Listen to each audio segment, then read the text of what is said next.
Hello class, my name is Isaac Santos and this right here is going to be my informative speech. So my informative speech title is Negative Impacts on How Humans Affect the World's Ecosystem. The summers are getting hotter, the winters are getting cooler, and the oceans are rising. It's crazy witnessing slowly the end of the world with our own eyes, and most of the world just seems not to care. Humans are the main reason for the slow destruction of the world. The world is dying faster than ever before. The purpose of this speech is to inform you on how humans are causing the destruction of ecosystems across the world and is causing climate change.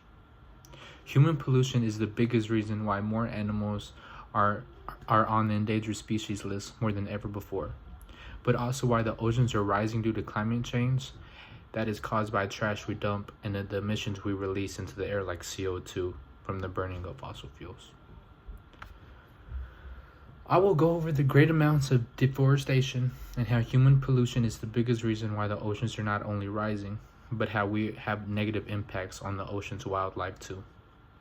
How can we help reduce our waste, and what can we do to help other animals thrive in their natural habitat?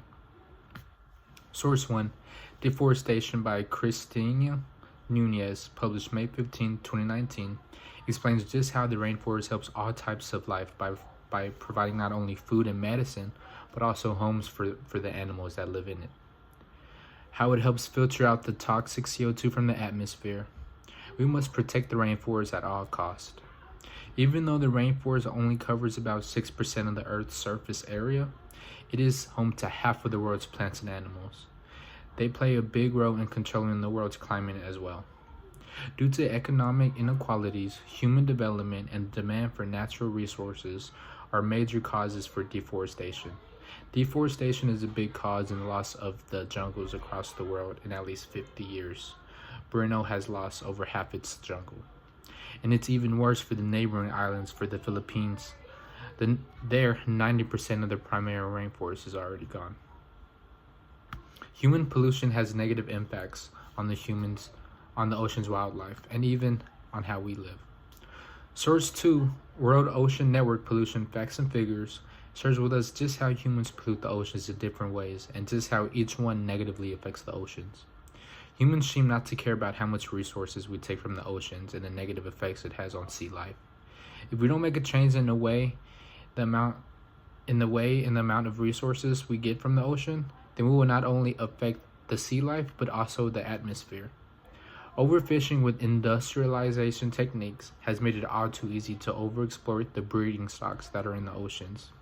A third of the world's fish stock has already collapsed, but it is not too late to change our ways and help the wildlife and their ecosystems all over the world thrive once again.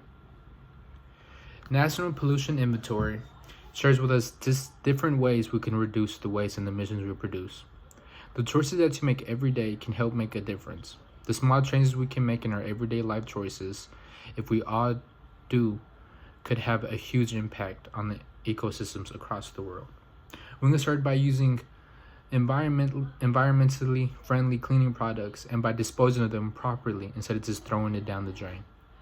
Make sure to turn off the television and make sure you turn off the lights when you're not using them so it reduces the bad emissions from coal-fired electricity plants. There are many small, easy ways we can help the environment, but the easiest way to do that is just to be more considerate and think about how the effects have on the planet. Think, is what I'm doing right now going to harm the planet? What other options do I have that would not have such a negative impact on the environment? I hope that I was able to give you information that you can take with you and use in your everyday lives on how humans negatively impact the world's ecosystem and the ways we can help reduce the waste. If we don't make a drastic change in the way we get rid of waste and the amount of resources we take from all over the world, then the next generation of kids not might be able to grow up in the world we grew up in. We cannot take the wildlife and the resources Mother Nature provides us for granted. We must set the example for future generations and be able to allow them to grow up in a world with an abundance of resource and wildlife so they can enjoy all the beautiful diversity our world has to offer. Thank you for listening to me, class. See you next time.